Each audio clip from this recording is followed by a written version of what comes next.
Hey everyone, this is PM Sport Talk, the father and son duo podcast. I'm your host Preston alongside my father Mike and Dad. How are we doing today? Hey, I'm doing great. What a Sunday of football we've got ready to talk about. These teams had some crazy things going on, and I can't wait to get into it. Yeah, let's start off with the game that kicked us off for championship weekend, the Ravens and the Chiefs.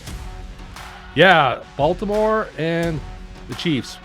Well, I think I picked I picked the Chiefs to win, so I wasn't surprised that they ended up winning the game, but I was a little surprised at how they kind of, for a good part of that game, just kind of quietly dominated. And you know what? I don't want to hear any more talk about Lamar Jackson being this great quarterback. He's going to win the MVP by default because there wasn't a lot of other great quarterbacks with big stats this year, but he is not a big-time quarterback. He is 2-5 in these playoff games. He shows up small in these playoff games, and I don't want to hear any more about it because, once again, he gets dominated. He's nowhere to be found. Where was he in this game? You can't say he's not a big quarterback. You can't say that. I just did. You can't. He's not a big quarterback. What do you mean by that, though? He's a regular season quarterback. I mean, Okay, that doesn't mean he's not good.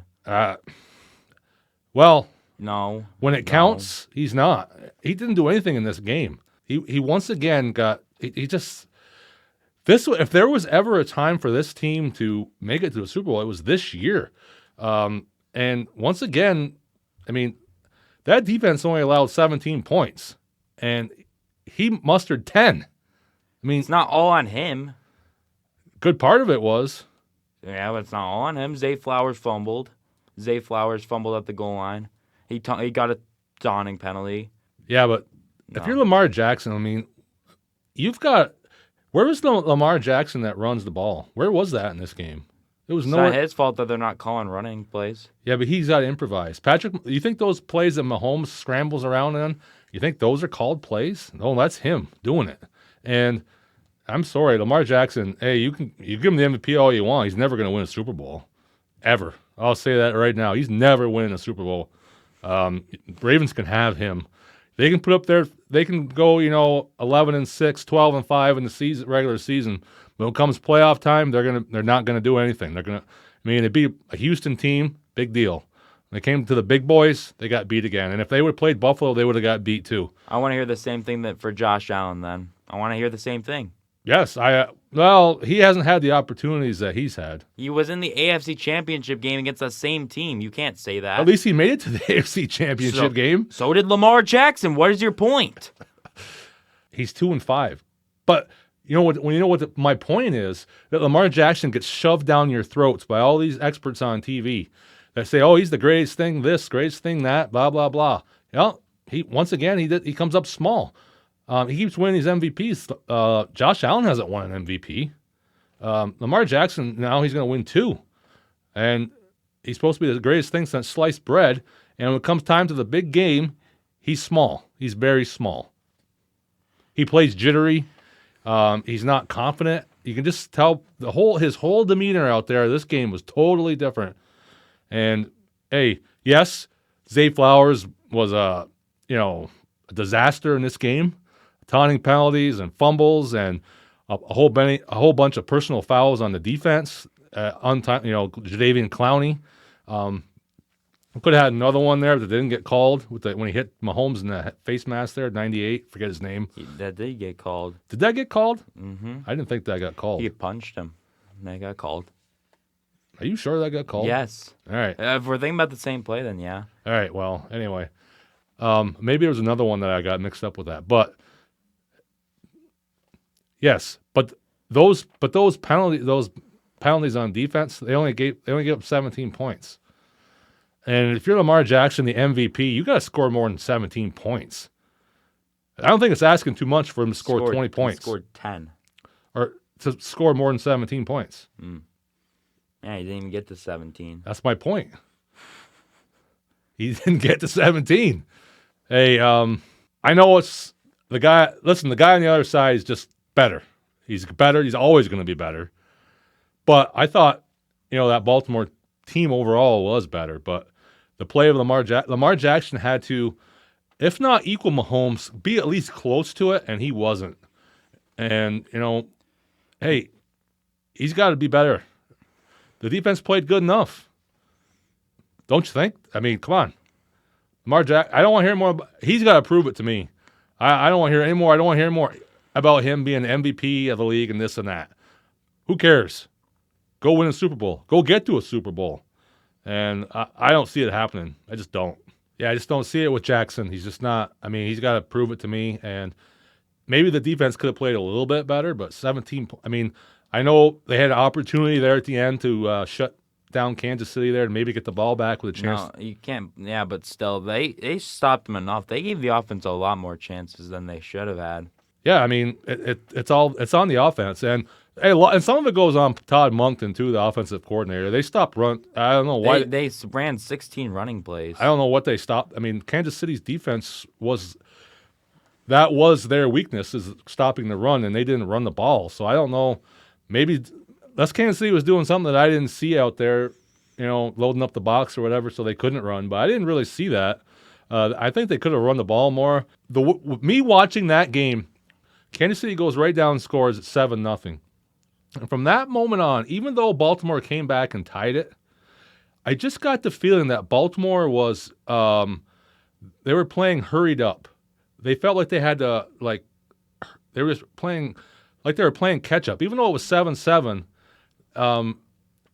it just seemed that Kansas City going down there and scoring that opening touchdown, and I think that just threw Baltimore off. It threw them off, that their defense off, and I just felt like they were hurried the whole game. They played out of control, played hurried. They didn't play their game, and Kansas City just took them out of their game. And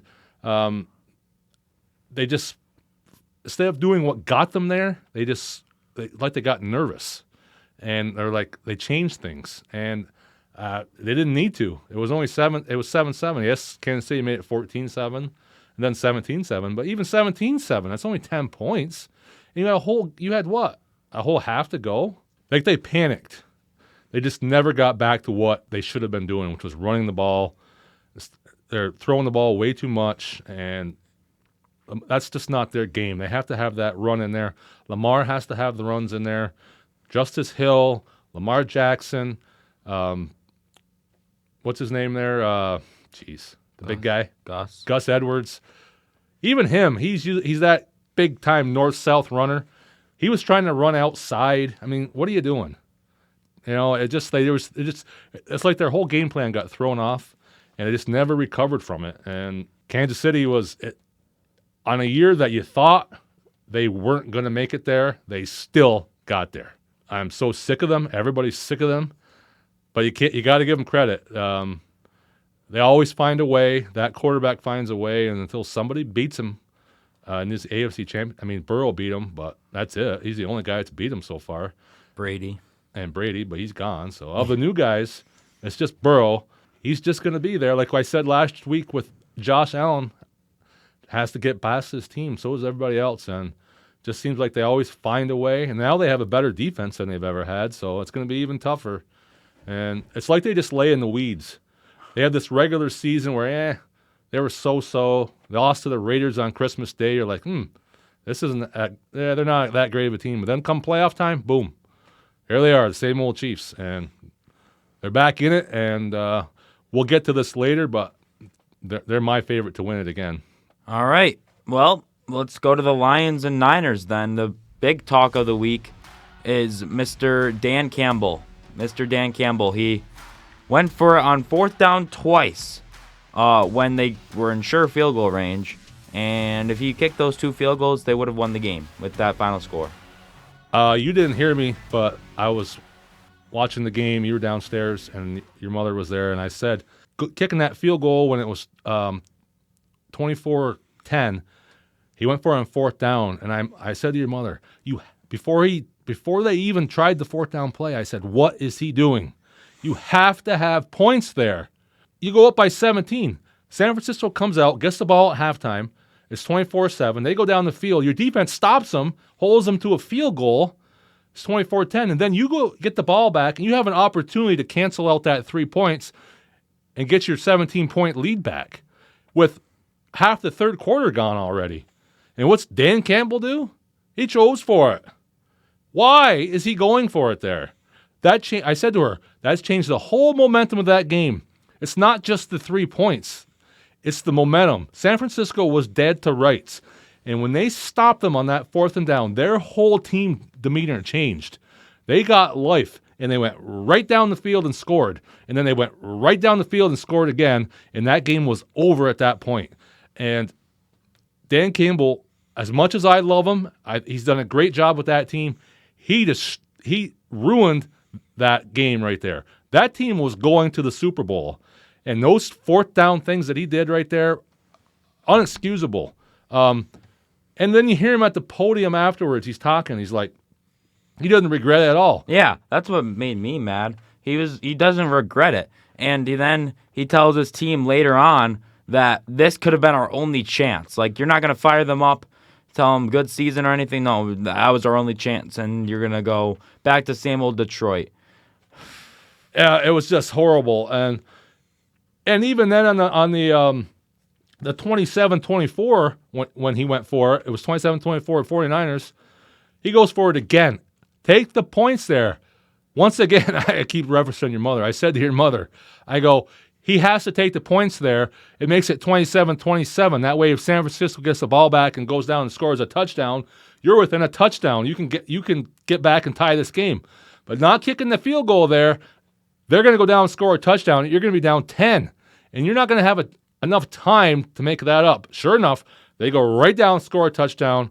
Then it's 31-24 or 34-24. Basically, the game's over. They get the ball back. Hey, they move right down. Detroit does. They're down near the goal line with like a little over a minute to go. They have all 3 timeouts. So you're like, hey, well, maybe they do have a chance. They score here. They got 3 timeouts. If they can somehow stop San Francisco, they can get the ball back with about a minute. He uses a timeout. They run the ball. Yeah, that's what. What are you doing? You can't run the ball there. I don't care if Ben Johnson calls that play or not. You're the head coach. You have to say, whoa, we're not running the ball here. New play. You don't. No, you have 2 shots at the end zone right there. Throw the ball. If you don't get it, you take the field goal, and you still have life. You have your 3 timeouts. You can stop them and get the ball back. But he doesn't. He calls a timeout because they ran the ball. Now they only have 2 timeouts left. Now they have to get the onside kick. And the percentages of that is what? 4%, I think they said. Two times all year long that a team has gotten the onside kick. He ruined that game like 4 times. The 2 4th down calls, the timeout. And there was one other thing that I'm forgetting now that he did too that made me scratch my head. But, oh my God, he has that. If I was that owner of that team, I'd be telling Dan Campbell, listen up, buddy. Next year, I'm hiring a bench coach for you, for these, and he's going to consult with you through your headset and say, hey, listen, Dan, we need to take the field goal here or whatever, because he has no clue what he's doing in these moments. I mean, this isn't the regular season. This isn't, regular season against Arizona week 6. Come on, man. This is the NFC Championship. His whole thing is, we go for it. This is what we do. This is our identity. Rah, rah, rah. That's great in the regular season. But when you're in the NFC Championship game, you take the points. There is no other game after this if you don't get it. This is it. You have to take the points. You have to have a feel for the game. He had no feel for that game. If you go up 17 points, San Francisco's not coming back. They're not. If I was a Lions fan, wow, I know how I am after the Steelers lose just a regular game. Yeah. Can you imagine being a Lions fan? You haven't had a chance to go to a title game since 1957. This is your chance to get to the Super Bowl, and this is what happens. Oh my God! And I heard a couple fans on talk radio the other day. There was one most of the fans are think like you and I that Dan Campbell screwed this up royally. But there was one fan that said, "Oh, I just love his aggressive attitude, and I'm not worried about it. We'll be back next year. We got a good team." Let me tell you something. There's no guarantees that you ever get back there. When you get there, you have to make the most of it. You have to be smart. You have to have a feel for the game. Go ask Dan Marino if they thought that team was going to go back there year after year after year, and they didn't. So this Detroit team is pretty good. Who knows? But they kept Ben Johnson. He's staying with the Lions, so that's their only positive thing of the week. That's one good positive because I thought he was out the door. Yeah. But After that, man, it's just I agree with you, man. My heart would be done if I was a Lions fan, because man, this game was yours. This game was yours since the opening touchdown. You had all the momentum in San Francisco with that, starting with Jamison Williams. You go into halftime up 24-7, and just everything was right there for them. Yes, and it's just Dan Campbell ruined your season. I think. I mean, a lot of people think that as well. And absolutely. there's a couple mistakes from the players, like Josh Reynolds on that 1 4th down call. He should have caught that. That was a good ball by Goff. But you shouldn't be going for it in the first place. You should take your points. And Dan Campbell just didn't do that the whole game. You know what gets me is, and this is a great point that somebody brought up that I was listening to that I hadn't thought of. At the end of the half, when it was 21-7, they're down there inside the 10. He has a chance to either A, go for it to get the touchdown because there wasn't enough time, or kick the field goal. He kicked the field goal there. What? If he did it there, why didn't he do it in the third quarter? Why didn't you do it in the fourth quarter? And the fourth quarter. And what a lot of people are missing that are saying, "Oh, I love their aggressive attitude, blah, blah, blah." When he goes for it on that 4th down, it's not like he's at the 5-yard line and he's trying to get into the end zone. They're still way out at the 30-yard line. There's no guarantees that you're going to get a touchdown there. You might have to settle for a field goal anyway. So that 4th down was just to get a first down. It wasn't to get a touchdown. So that made no sense. You have to get the points. It's just, I'm so glad. I mean, I was frustrated because I didn't want San Francisco to win. But I'm so glad that I'm not a fan of the Detroit Lions, big-time fan, because I don't know what I would have done in that moment. I would have been so mad. Oh, my God. And you know what? When they did finally score that touchdown near the end to give them somewhat of a chance, I could tell that he was thinking about going for 2. They showed him there, and he paused for a minute. Then he puts up the finger 1 for the extra point. I'm like, if you go for 2 here, I'm going to lose it. I really am. Because what are you doing? I don't know. I love his attitude, but you got to have you got to be smart. You have to rein it. That mentality of it's me against the world and we're going to show them and all this is great. But you have to rein that in a game like this when there's seasons on the line, and you have to be smart. And he was not able to do that. RG3, if you remember, Dan Campbell, when he first got to Detroit, had that famous bite off the kneecap speech. RG3 tweeted, "Sometimes, coach, biting off the kneecaps means taking the 3 points." Absolutely, God. And you know what? I'm not so sure if put in the same position next year that he wouldn't do the same thing over again. He probably would. I think he would. He showed us that in the Dallas game. Yeah, I mean, if your team is, if you go back to that Dallas game after the flag on Taylor Decker, if your team is so upset about that one play, you might as well just take your extra point. Their head is not in the game to go out there and get that 2-pointer. Yeah, he coaches. He is stubborn in a way. It's like, this is the way we're gonna do it, and it's by God, that's what we're gonna do. And no matter what the situation in, part of being an NFL coach is you have to be smart. Yeah.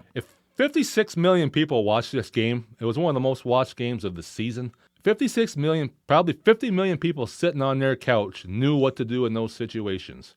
And Dan Campbell didn't know what to do in that situation. And that's what's sad.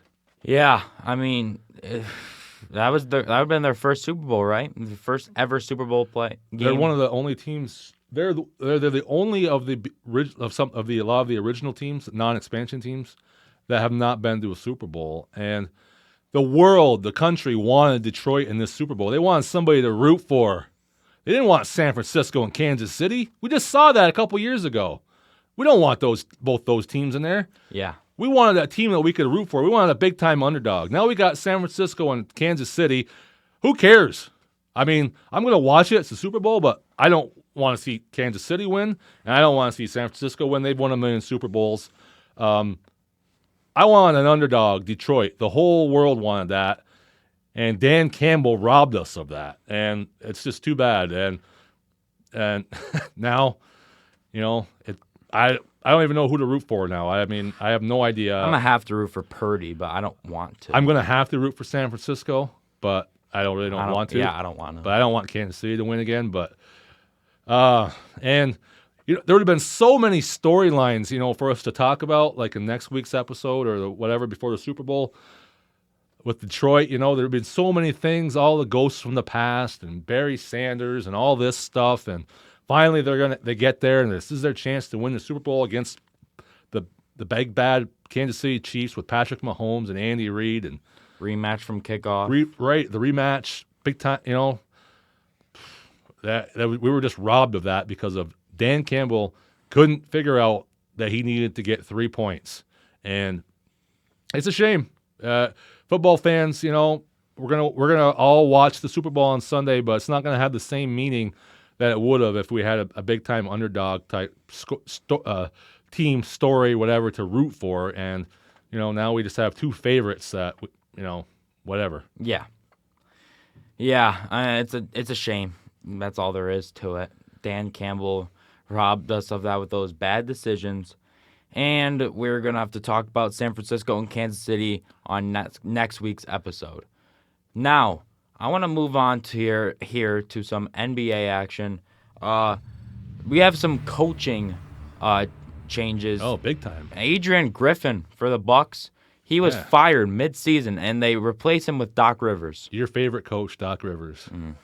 Well, at least he's not on the broadcast anymore. But that was my first reaction. I'm like, I don't want to listen to him. He sounds, no offense, he sounds like the Cookie Monster. He does. He's not.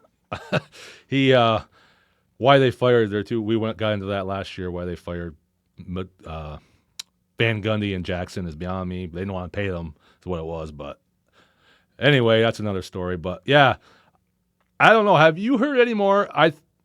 I saw something, but I didn't get a chance to read it. I don't know if they were going to tell me if it was just clickbait for me to click on it about why they actually got rid of Adrian Griffin. I never found out. Yeah, so there's got to be more to it. The guy was in second place in the East. He had just won 5 out of 6 games. I don't understand that at all. It's not like Doc Rivers has this great history. He won with the Celtics in that one time, and that's 20 years ago. I mean, what has he done since? Nothing. That's crazy. That's 20 years ago. But anyways, yeah, he's proved that he just chokes in the playoffs, and he has these great teams. He coached the Sixers. He coached the Clippers at a point. Who else did he coach before the Sixers? Was it the Clippers? Was it just the Clippers and the Sixers? Maybe. But still, he had some great teams with those guys. Chris Paul, Blake Griffin, DeAndre Jordan couldn't get anywhere with them. And then when you look at the Sixers, Joel Embiid has had some good help. I mean, he had Harden ruin that for him, but still, he didn't help it either. But Ben Simmons as well kind of didn't help either. He didn't really have a chance there with that team. But I mean, his track record, he had a chance with Clippers, and they didn't do anything. Yeah. So, he just hasn't done. I mean, ever since he left Boston, I mean, he won. Like I say, he won that first title. It's not 20 years ago, but it's close. Probably like 17 years ago. Yeah, it's close. It's close. It's like near 2 decades. Yeah, I'm trying to. Yeah, and then they got back there a couple years later. They should have beaten the Lakers, but they didn't. So he got the 2 championships with that team, but that was all about the players there. That wasn't him. That was about Pierce, Rondo, Garnett, and Allen. Yep. That was them. Kendrick Perkins at the center. Yeah, and that was just a loaded team. A lot of great role players in that team. So that team probably should have won more than they did. But anyway, so yeah, I just don't get it. I mean, there has to be something between Griffin and Giannis. There has to be something going on there because Giannis didn't back him up, or you didn't hear Giannis say anything about him. So there must have been something going on there where Giannis didn't want him as the coach anymore, or something. Because it doesn't make sense that you fire your coach that's in second place. I don't get that. They fired Budenholzer out of nowhere. Yeah, they fired him too, but at least it was after the season. Yeah, I know, but and then in the middle of the season they fired Griffin. What is going on with that franchise? Maybe Giannis isn't such a great guy after all, because I don't know this, but you don't usually fire coaches without telling your superstar. If Giannis wanted Griffin as the coach, he'd still be there. Yeah. So there's got to be something behind the scenes that we don't know about, but it's just bizarre, and maybe it'll work out for them. I don't know. Maybe Doc Rivers has one hurrah in him that he can get this team to a championship and win it. They're going to have to get through the Celtics first, but yeah. It's funny you mentioned that. The Celtics are not the only threat now. It seems like in the East, there's a new guy in town, that would be the New York Knicks. Oh, you think the Knicks are... Jalen Brunson's on fire. The only thing that's going to be somewhat bad for them, Julius Randle he's out for a while. Something with his shoulder or something. Yeah, he's out for weeks or months or something. At first they thought, I just heard this yesterday. First they said months, now they're saying weeks, so that's better. Mm-hmm. But yeah. I just think Brunson is that guy, man. It's time to give him some respect. He's playing great. The only thing I worry about with them is I don't know, if they have enough scoring. Do you think they have enough scoring? Brunson's a good scorer. Who else they got? I mean, Randall's obviously. DiVincenzo's solid. He can get some buckets. Anunoby. Yeah. He plays good defense as well. I haven't really watched him since he got traded. Is he scoring or is he just, He's scoring. He is scoring. He's playing great. So maybe that was a good trade? Both sides won, I think. I think that was an even trade. Yeah. We'll see in the playoffs. Spoelstra, though, and the Heat, I don't know if you see anything about them, but they are on a 7-game losing streak, and there's talks that this could be Jimmy Butler's last season in Miami. Somebody else was saying, forget about the Heat this year, too. And I feel like we said that last year, too. So I'm not going to say too much there until I see that they're not in the playoffs, because as of right now, they'd still be in that top 10. Yeah. I think so. Yeah, they're 7th, but if they're on a 7-game losing streak, that means they were 24-16 at a point. Yeah. So I'm not gonna shovel dirt on them yet because I said that last year. I feel like I said that during the regular season last year. Mm-hmm. And then look what they did. You wouldn't think they'd be able to do that 2 years in a row, but you just never know with that guy. So we'll see with them. But yeah, the Milwaukee thing is weird. I don't know any other way to put it other than weird. And like I said, the Knicks are right there. Who's the third place team right now? Is it the Pacers? Sixers. Oh, yeah, the Sixers. So we got... Do you believe in them or no? No. Embiid's not playing again, right? He's out. Well, I don't know. I feel like he just is scared of Denver. That's something you got to talk about. He picks and chooses when he wants to play. Yeah, and I just saw something the other day. If he misses 5 or 6 more games, he can't win the MVP. So that's Silver's new rule in place. Must be he's not concerned about it because I feel like he will miss that many more games. I mean, he gets hurt too. So we're almost to the All-Star break. That's not. Maybe not. Maybe he'll make it. He always seems to get dinged up though. It has a bad knee or bad this. He'll miss a game here, miss a game there, but. He hasn't played in Denver since 2019, Dad. 2019. Yeah, that's weird. I don't know about him. He's such a... When he's interviewed and stuff, some of the things he says, he's hard to read. I just don't know about him. He's talented and all, but he doesn't seem to me like he has that drive. He seems like he's kind of ho-hum, like, oh, yeah. I don't know. Just the vibe he gives off. Don't you think? Yeah. He's not hungry. Mm-hmm. That's how I feel. Doesn't seem like he has that motive to win that championship. He always says every single year, trust the process. We've been trusting that process, Joel, for a decade, almost a decade now. It's got to be at least.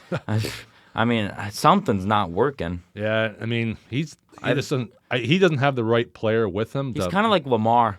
He can't prove it in the playoffs. Yeah, he's a regular season guy. Yeah. So I say the same thing you were saying with Lamar. Until Joel Embiid makes the championship, I'm not going to believe in the Sixers. Yeah, me either. I don't believe in them one bit. To me, I like the Knicks story. I feel like the Knicks could go to the Eastern Conference Finals if they keep this up. I like the Knicks. I like the Knicks. Unless Boston gets major injuries, I don't see them losing. I see them in the finals again. I like the Pacers too, as a kind of like that dark horse team. With that trade, Pascal Siakam, they were already on a roll without him. If now they got him, and they've been great. Halliburton's a top. I think he's behind Brunson. He's the best point guard in the East. Pascal Siakam's a good trade, so he gives them rebounding and stuff. Miles Turner's great. They'll give somebody problems. Absolutely. I just really started. I mean, Saturday night there was no football for the first Saturday since Did you August. watch the Warriors game? I just happened to turn it on right near the end, just before the end of regulation, and that was I probably watched the last half. A great game. That was a great game. It's too bad that both those teams are like the bottom of the conference, but I mean, the Lakers are. I think the Lakers will make the playoffs, but Lakers are 9. Warriors are. When's the last time you seen that? Warriors are 12. They're the 12. They're like 5 games under 500. But to be fair, that West is stacked this year. Yeah, but that was a great game. LeBron was great. Curry was great. Yeah. Yeah, it was a great. Was it double overtime? Double overtime. Yeah, it was great. LeBron got fouled at the end. Right at the end. It was a foul. Usually I don't like that, but that was. When I was watching, I felt like LeBron. I'm never confident with LeBron shooting free throws. Me too. I wasn't sure if he was going to make He made the first one. I'm like, he's going to miss this, and he drilled both of them. I thought for sure he was going to miss it and we'd have third overtime, but yeah, he did. Yeah, usually we've seen him miss those quite often, but yeah, that's another team that the Lakers are. I feel the trade deadline is when in the NBA? After the All-Star break? Oh, I'm not sure. I think so. I It's feel either before or after. just before or just after. I feel like that team's going to try to make some kind of move. I don't know what they can do, but I don't know. Are they missing? They're missing something. But they were kind of in this place last year, right there, 9, 10, 8, 9, 10, and they ended up going to the finals. Western Conference Finals. So and no one was beating that Nuggets team, so props to them. So who knows the Lakers? Maybe with LeBron and AD, they might just kind of chill, just kind of like hover around that, and then come playoff time, put it on. They're not going to go crazy there. They don't want to get hurt and all that in the regular season. So I could see them, kind of just squeaking into the playoffs again and then making a run. I could see that with that team, absolutely. They probably need another shooter, but I think that's the only thing they're really missing. Russell. There. He played a great. That's who it was. Russell. He played a great. He's been playing great. There's this thing going around ever since he's been mentioned in trade talks. He's been great. Those 3-pointers he made in that game. I was like, oh, what are you doing? He put him right in. He confidently put him in. Yeah, he's been playing great. He's kind of a up and down guy, huh? What do you mean by that? Some games you'll see him, he's great, and then another game you'll be like, he's off. I don't know, but you're saying he's been good this year, so. Well, he's been good this. I don't know. To start off the year, he's been iffy, but like near the end, these past couple of weeks, he's been good. I noticed in this game, I didn't see this last year, but I noticed in this game, he's been handling the ball a lot. Mm-hmm. So LeBron's just giving it to him, and I think. Come playoff time, LeBron will have the ball more, but I don't see the big deal about Austin Reeves. I really don't. There's all of this hype about him. I don't see it. He hasn't. Last year in the playoffs, he was really good, but like you said. Oh yeah, last year in the playoffs, he hasn't. I haven't seen it yet this year. Those guys in the playoffs last year, like Hachimura and Reeves, they haven't been playing that good this season, like they were in the playoffs. So. Yeah, I was thinking the same thing. Hachimura wasn't even playing in that fourth quarter, so I was a little surprised. Like I said, that's really the first time this year that I've really watched, quite a bit of an NBA game. So I'll have to get caught up on things as we go forward, get back into it, because now we only have one more game of football left, and that's it. Yeah, some NBA, maybe some NHL we can throw in there. I have to get back to the NHL. NHL is hard for me. I used to love the NHL, but it's hard to get into it until it gets closer to the playoffs now. And I always watch it in the playoffs. I never watch the regular season. There's nothing better if you like hockey, if you just somewhat like hockey. Even if you're not, there's nothing better than playoff hockey. It's so dramatic, and it's just great. And Yeah, you know me. I'm not that big of a hockey guy, but I always watch with you in the playoffs round. It's great. I love the playoffs. Nothing better. The NFL, it's about a month removed from the end of the NFL season, and gives you something else to get into. And last year they did a good job of staggering the playoffs, NBA and the NHL, so they did a good job with that. So you could watch both, and hopefully they do the same this year, and we'll have great spring of sports action. Yeah, I mean, that's when we got this whole podcast started. So hopefully spring's good again. And we got the NCAA tournament coming up, too. That's great. I can't wait. It's about, 3 weeks, three or 4 weeks. The first couple weeks are great, and then it kind of mellows out. But I can't. Even the conference tournaments are exciting, too, because it determines a lot. Yeah, I love that. That's great. There's nothing better in college because they're trying so hard, especially these teams that don't have a lot of superstars on them.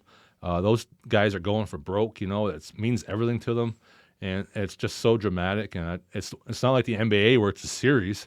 It's one game. You have to win that one game, and you have one game to make it happen. And if you don't, it's do or die. So it's just great theater, and I love it. And hey, people take that Thursday and Friday off from work just to watch it. It's so and school if you can. It's just great. I love it. I won't, but yeah, I know. With college basketball, some exciting news. With College Game Day is coming to UNC for the big UNC Duke game. That's this weekend, isn't it? Mm-hmm. Yeah, getting right into it. I think they timed that out perfect. A weekend without football, and they got the UNC Duke game. That's great. Yeah, there's another big game for me. It's UConn and St. John's at the Garden. He's a big St. John's fan. You don't see much of those these days. No, they were huge back when I was your age, and they went kind of quiet for the last 20 years. Now they have a big coach, and they're back. It's amazing how you get a big coach, and all of a sudden, boom, every single game of theirs is on TV, and they're projected to be in the tournament already. I like watching St. John's with you because they are. It doesn't matter really who they play; they're always in it, and like you said, they have a lot of new guys coming in too, like transfers. A lot of transfers, and Soriano's the only remaining player. Yeah, so that'll be exciting to watch. There's nothing better than watching the Big East tournament at Madison Square Garden if you're a college basketball junkie like I am. Mm-hmm. That's probably the best one. It is. I love it. It's such a great atmosphere. I'd really love to go there sometime. We'll have to go sometime if we can and experience that. I've never experienced it, so I can just imagine it's electric. It's great because you have games all day long. This would be the year to do it, with St. John's being good. It would be. I wonder what tickets would be like. But, yeah, because you have that you have like that. There's two or 3 days there. It starts on a Tuesday or Wednesday, and you have 2 or 3 days of wall-to-wall basketball. It's just great. You have 4 games each day, so 2 in the afternoon, 2 at night, and then the semifinals are on Friday. So if there's 2 in the afternoon, 2 at night, is it just straight into it, like 4 straight games, or is there like a break in between? It starts at noon, those 2 games, then there's a half hour between each game, so they'll take you to like 5 o'clock at night, and then the next games start at 7. So you'll be there the whole day. Yeah, by the time you have dinner and stuff, the nighttime games are ready to go, and that's awesome. It's a great, yeah. And anything at the Garden's just electric. It's Madison Square Garden. You're in New York City. It's electric. Everything's right there. So I can only imagine that'd be a great time to go experience that. I'd rather do that than go I think that'd be my next best thing to go do. Other than going to a football game, I think that'd be the thing I'd want to do most. Well, Dad, our first play of conference championship plays of the week. Mahomes throws to the end zone. Travis Kelce, get it started for us. What a fast start for the Chiefs. Who else but Travis Kelce? Great throw by Mahomes as well. That goes unnoticed. Well, Dad, our second play, Lamar Jackson. He's flushed, escapes, going. Jackson throwing to the end zone, wide open, Zay Flowers, touchdown. How did he do that? Lamar Jackson escapes that sack. I thought he was dead to rights, and he does it again. He's like Houdini back there. That our third play from same Ravens and Chiefs. Jackson looking, throwing. It's Flowers again, diving. He lost the ball. And it's picked up by the Chiefs. What a play from Snead. He comes all the way across there and knocks that ball out. A little karma there for Mr. Zay Flowers. Taunted him, and Snead comes right back and punches that ball out. Great play.